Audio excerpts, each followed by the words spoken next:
Hi everyone, it's Shirley Farrar, and this is Encouragement on Fire. I love saying that, fire. Today, Sunday at 8 p.m., I have a couple of individuals in, I would say, my home/studio, whatever you want to call it. I have my sister Melissa Fote.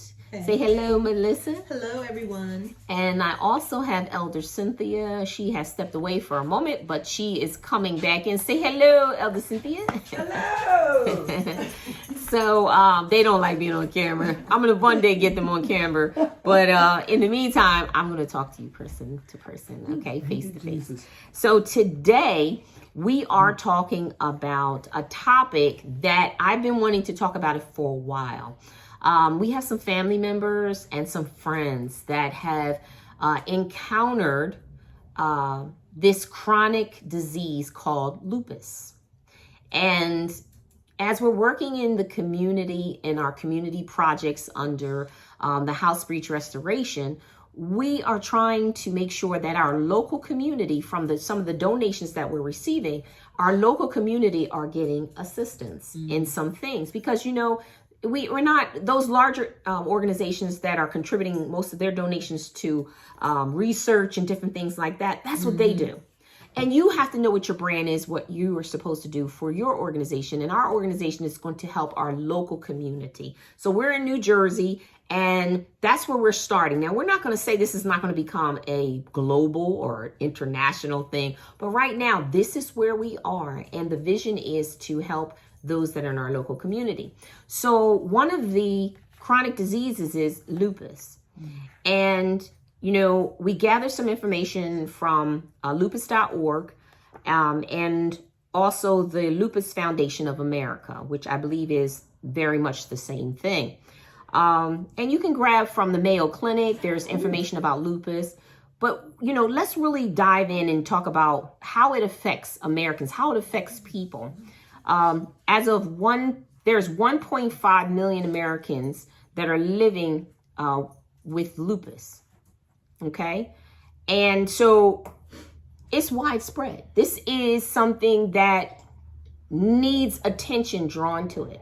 When you think about that, we talk about the numbers with the cancer and we talked about, other things like COPD and all these other chronic diseases, diabetes. They have these large numbers.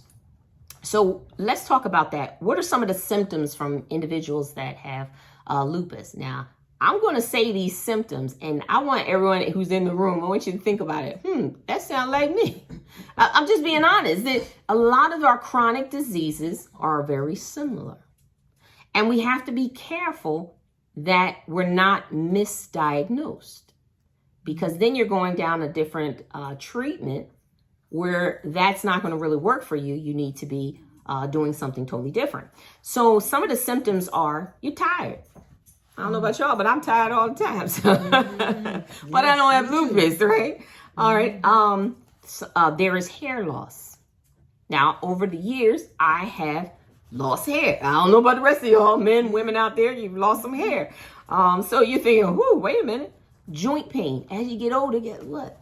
You do get some joint pain. However, lupus is diagnosed between the ages of 15 and 45. Okay. So these are things we have to take in consideration. And it's mostly in African Americans, Asian Americans, and Hispanics. Now, it doesn't mean everyone else is not affected, but those are the three groups that are affected the largest by lupus. And then it says individuals that get seizures. Now, I've never had a seizure, thank God. Hope, pray I never receive any. And those that have received seizures, you know, I wish you all the best of coming out of that and possibly having years of not having seizures. There's also rash that that has been around for a while. The doctors tell us that we should be mindful of our skin. We should always be looking at your skin, you know, because listen, this is an organ. Your skin is an organ. That's what I'm thinking. So looking at your skin and seeing, has a red rash of some sort been on your skin for a while? And if it is, you should have it checked out by your doctor. Okay. And then it says depression. Now, mental health is no joke. This is something that millions of Americans go through. And, you know, if you find yourself, that's part of your symptoms, you should bring that to your doctor's attention. Also, genetics. If you have other people in your family that have lupus, guess what? You should at least, when you go to your doctor, say, you know, doctor says, what do you have? What is your history? You're supposed to write down this information. So then when they're making their educated guess, hypothesis about what it is for you, they will be able to diagnose you properly. A lot of times we want to hide. We don't want anybody to know. You be like, shh, don't tell nobody. Don't tell anybody we got diabetes, or people in the family got diabetes. Don't tell anybody that there's high, cholesterol. Don't tell anybody, because, we don't receive that. We understand that. We walk by faith and not by sight. But you have to be aware of what's going on. One of the things that we were talking, Elder Cynthia, my mom, we were talking before about, if you are a person that has a history in your family, let's say that alcoholism in your family, you may have never had that diagnosis upon you because you have never taken an ounce of alcohol, right? But it doesn't mean that hidden inside of your genetics, there is an alcoholism. And the only way that someone would know is because they began to take alcohol intake. They were under stressful situations. And guess what happened?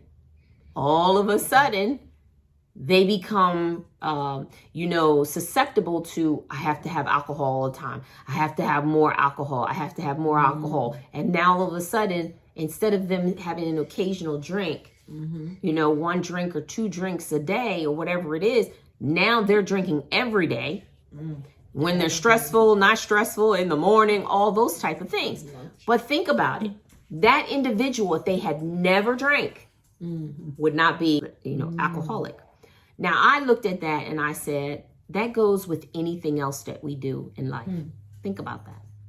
Why does an individual have high cholesterol?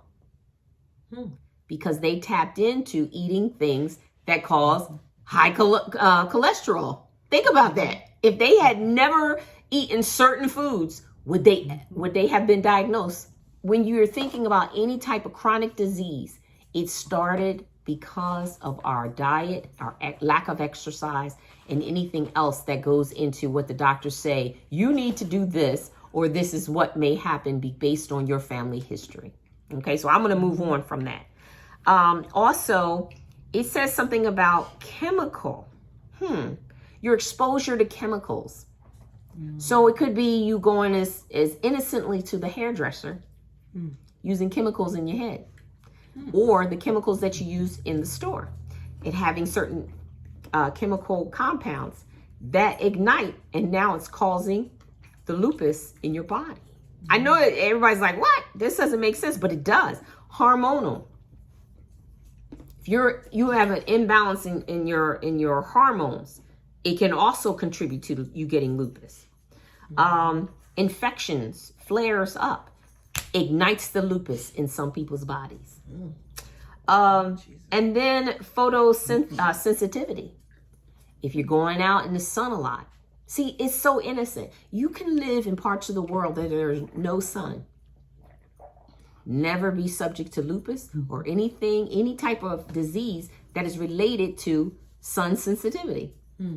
Then all of a sudden, that same person, because of the genetics in their body or whatever, in a sun environment, and now all of a sudden the doctor says, because they have now been exposed to a lot of sun, you now have this.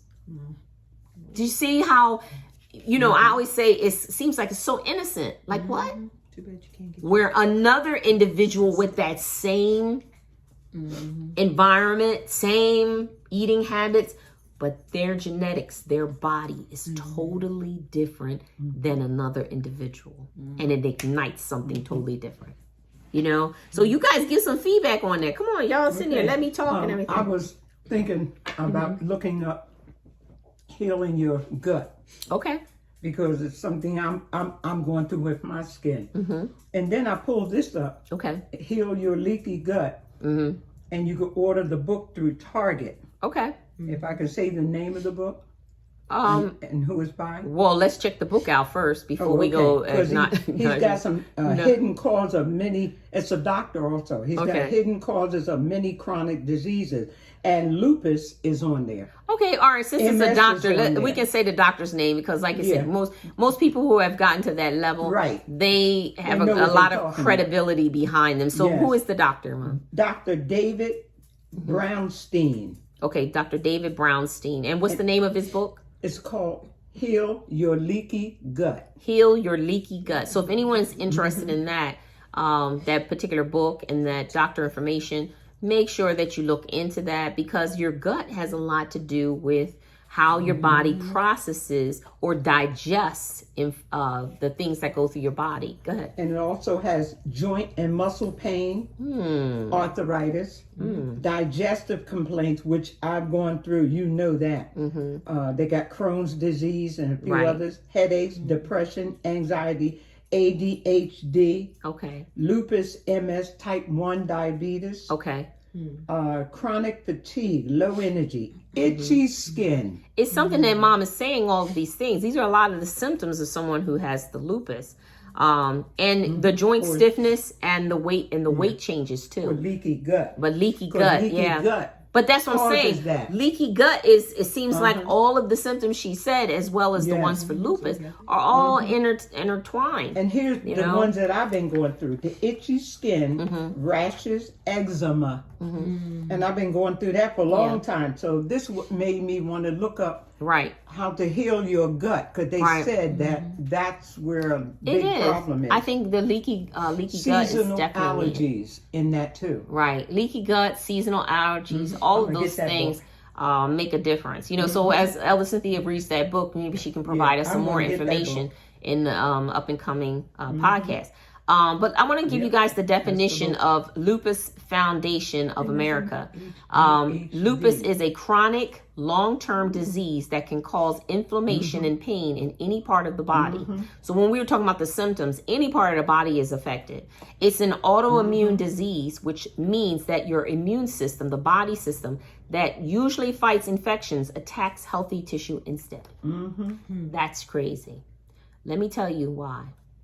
When I was diagnosed with the cancer, and the doctor said that, Shirley, what tends to happen is if you're at the end of your chemo and different things, and sometimes the body will still produce more of the cancer cells, and that's when they want to do some other type of thing where they break down your immune system. It's almost like a reset. And it's that, to me, I think it's dangerous, but at the same time, if it's done, I guess, properly by the doctors, perhaps in some cases people come out. So if you are that person, you can follow up with us and we can tell your story. But the body starts to duplicate the cancer cells. And so after a while, it's almost like the body starts to fight against the right cells instead of the wrong cells. Right. And you're like, wait a minute, that's not supposed to be happening. But after a while, if it's continues, those harmful cells keeps building. So in this, you have, the body is now starting to fight against healthy tissue. That's what that sounds like for the cancer. But it sounds like this, because it's another chronic disease, it does the exact same thing. Do you notice how it seems like there's nothing different, nothing new? There's certain foods that help in all of the chronic diseases. And then there's certain foods that you have to make sure, okay, if it's diabetes, I have to watch the sugar, where in another chronic disease, you can have it, but then you have to be careful. I think the only food or fruit that I found that no matter what chronic disease you have, everyone can have it. Do you guys know what it is? Apple? No. Mm-mm. No. Berries. Oh, berries. Yeah. Berries. Yeah. Every Actually, time there's we that. talked about a different chronic disease on here, they anyone who has a chronic disease, and I'm just saying the ones we discussed, raspberries, blueberries, blackberries, all are on the okay side for those that have chronic diseases. But now you have your apples, your oranges, and all that. It depends on what the person was diagnosed, if they can have. Remember, we talked about bananas. A person with diabetes can only have like a quarter of that banana. So you see, so it's like, wow, you literally almost have to become not a scientist, but know your science when you are about to say, okay, this is what's going on with me. I now need to make sure that I align with these things. So let's keep going. So now inflammation in the body, like we were stating, it attacks the healthy tissue. And that's anything, no matter what chronic disease, that's no matter what, it starts to attack the healthy tissue. It's not like when you get a cut. You see, remember we talked about the acute, when you get a cut, then all of a sudden now what happens? The body begins to heal itself. But when something is prolonged, any diseases, anything's prolonged, it gets to a point where now, instead of it helping with certain cells to help the body heal, it now begins to attack the body. And that's something that I think that maybe there needs to be even more research about that, so we can as individuals who are not scientists and doctors, we can understand that a little bit more. And I know there's more information that we're not aware of, or I'm not aware of. So as I learn more, I'll share with you. As you learn more, you share with me. Okay. Right. So as we stated earlier, what does lupus affect? It affects the skin, it affects the joints, the kidneys, the heart, and parts of the body. So just about everything. It affects everything. Because I have individuals, like I said, in the family that they literally, their entire body system has been affected. It's SLE, they call it. It's the most common form of lupus. And it's 70% of the people with lupus have it. Isn't that crazy? Wow. 70%. 70%. And this SLE can cause inflammation of multiple organs or organ systems in the body. So when people are talking about lupus, that's most people are talking about, that their entire body system has been affected. Yes. And that is so like, oh my goodness, I'm gonna be praying more for people that are diagnosed with that. And many of them go through lesions on the skin. They go through rashes on their face, their neck, those type of things. And there are actually 3 other types of lupus. Cutaneous lupus, a form of lupus that is limited to the skin. So instead of it affecting all of the organs, it just affects the skin, which is a major organ of your body. Yes. And 2/3 of the people that are diagnosed with lupus, think about it, 2/3 of the people diagnosed with lupus have that type of skin disease. Right. All right. And then we have the drug-induced lupus. See, I'm like, what? I'm like, oh my goodness. I've heard of that. The drug-induced, that means that when you get prescription drugs, it could ignite lupus in the person's body. Remember we said chemical. It's just by the chemicals. So, it's like, oh my goodness, and there's types of that drug-induced lupus. So I want you to look it up on lupus.org if you want more information about that. Then there is the neonatal lupus. Yeah, a rare condition that affects infants of women who have lupus. So if you are a mom and you have lupus, it can, yes, pass on to the child. So sometimes people don't know genetically. Remember we said that they have it because they weren't in sunlight. They didn't eat a certain way. They didn't understand that, oh, you mean I still could have it in my genetics, in my DNA? Yes. And now the child is subject to that.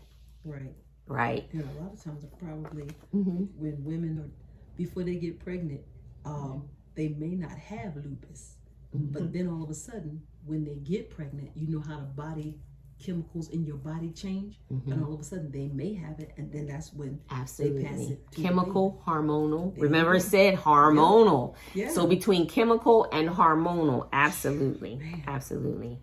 Yeah. And then we go to this. I have to say this because someone told me, you know, that it's not curable.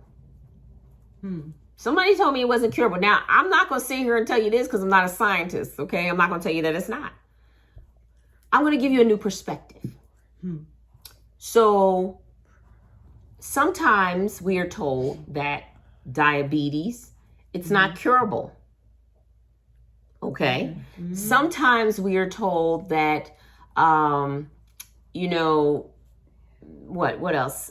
Some cancers will continue to return. Okay. And anything that we do in life, remember we said it starts in your DNA. So there's something that unlocks it. Okay. It unlocks it because listen, how is it that some people can drink and never become alcoholics? Yeah. How is that? Where other people, they take one drink. That's all it took. Boom, alcoholic. Or one person, you know, they, you know, like I said, there's two different kinds of diabetes, so you can't go by that one. But, you know, you can eat a certain way all your life. You can smoke, drink, all kinds of things, never get cancer. Someone else, you understand, live a good life. Look, I'm just being honest with you, didn't do any of them those things. Boom. What? How I get cancer? Because there's something genetically in all people, and I believe with prayer, all right, I really believe some of those things we keep at bay. But then there's some things that it comes forth, it sneaks forth. And whether that's because, well, I was eating right, but now I'm going to eat any way I want. You know what I mean? You know, there's a regimen for you to stay healthy, but I'm going to do what I want to do. I'm not, you know, I'm supposed to make sure my gut has good health, but I don't think I'm going to do that. You know, there's other things that we do that cause us to, you know, be in a state of, we know better, you know. Oh, those mashed potatoes look delicious. I know I ain't supposed to have them, but a little more won't hurt. You know, I'm just saying. And you know you have a history of cholesterol in your family, and also the doctor's been talking to you too. So I'm just saying we all know there's something that we can all do better, and that's all of us. There are no individuals that are exempt. Even those out there right now, you're sitting there and you're saying, that's right, y'all do that, y'all. You're not exempt either. All of us, you know, I go back and listen to the, you know, the word of God. As a faith-based person, the Bible tells us that all fall short. That's right. Of the glory of God. So what we try to do is we try to bring the knowledge, the information, so you, when you're viewing, you can say, yeah, that's me. It's like when the preacher brings the word and we all sitting there and we're like, but look, yeah, and I don't know about y'all, I'll be like, Lord help us. Because I'll be thinking, yeah, that's me. That's me, Lord, that's me. So what I'm saying is all of us have something that we can all work on. And so when we're looking at lupus, there are some do's and there's some don'ts. Remember, we're talking about lupus.org. And they said there are doctor prescribed steroids and medication. But remember what we said. You want to avoid prescription and medicines. Doesn't mean that they're not going to help you. So if you're at that point, please take that information, take the medicine, take the prescription, whatever your doctor has, because your doctor is the professional in that. What I'm saying is before you get to that, you know how the doctor says before you get there, these are some things you might want to try. You know how they always say, I don't want to give you the cholesterol medicine, so you might want to do this.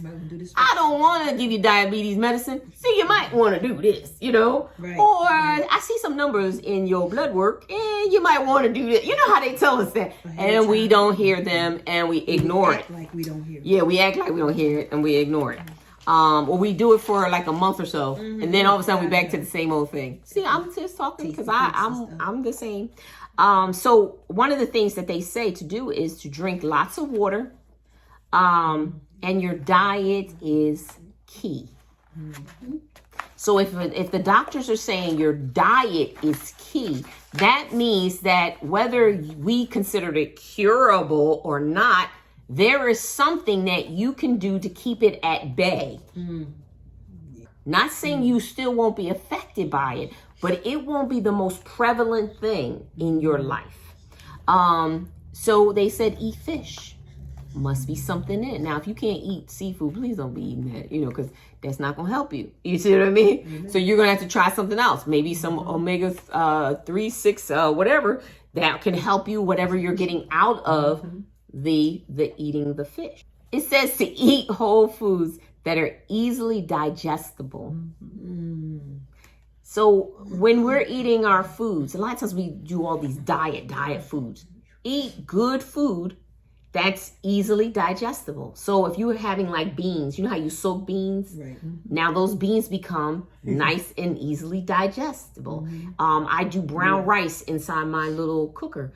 Well, guess what? It's nice and soft and it goes down nice. What I'm saying is there are foods, you're not something we be eating that tough food. And then we thinking, oh, it's not. I know my sister's like, what you doing? They're like, stuff like that. It's not gonna be good for the digestive. And like Elder Cynthia was talking about the gut, we got to make sure that we have a good gut to make sure that we're processing those things and stuff like that. Another thing they say also, exercise. Yes. Absolutely. Exercise. That's and right. eat slow. Yeah. Because of the digestion problems.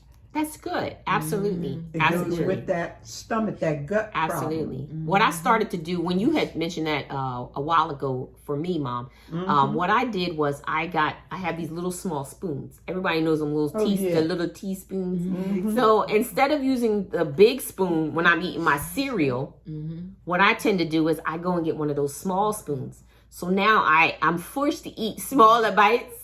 And then when I'm eating, I know that sounds funny, but that's what I did. And it works. So I'm eating the smaller bites and it takes me twice the amount of time to eat the food. So that's my way of making it happen for me. There's another thing. We need to kefir. And kefir does not taste all that yes. great. Kefir. Yes. Miso is another one. Okay. Sauerkraut. We grew up on sauerkraut is good. That heals the gut also. Right. Kimchi. Okay. Sourdough. Almonds. Yeah, I ate a lot of almond milk. And olive oil. Yeah, we keep going back to that olive oil. Olive oil is really, really good for you. Just make sure you're getting it cold pressed and in the darker bottle. If you're extra virgin. Extra virgin, absolutely. Now let's go over some of the don'ts before we close today because we're getting down to that time. Some of the don'ts, if you're a person that's been diagnosed with lupus, and you should not be doing this. Don't say, well, I can do it sometime. Once you've been diagnosed with something, that's it. There is no, I'm going back. See, before you had, I think it was like a margin, like, okay, I got time. Guess what? Time has wound down once the doctor has diagnosed you. So there is no more leniency, no more time on the table. So these are the don'ts. And then you can keep it at bay. Okay. First of all, you still should be going to your doctor, and you should not only be going to your doctor, but you should be getting your blood work done. And then on top of that, these are the things that it's saying. Absolutely no artificial sweeteners. The next thing is no red meat. No soda. Stay away from acidic drinks that are full of sugar and chemicals. Now, if you are a person diagnosed with diabetes, you shouldn't be doing that either. Okay. And then no refined carbohydrates. That is really hard, I think, for all of us, because even people who have been diagnosed with other chronic diseases, myself included, it's kind of difficult, but that includes white bread, white pasta, processed rice, and most packaged snack foods. How many of you out there are still eating packaged snack food? Guilty. I think that's everyone. And guess what? We have to stop doing that. It also says no fast foods. No fast foods. I will say the same thing to you as I would say to myself. make sure that you are doing the research and you're getting good information so that you're not going to be going down this road over and over and over again. Okay? Thank you for joining us tonight, and come back again for Encouragement on Fire. Today we were talking about lupus and how we can keep it at bay if you've been diagnosed for something like that.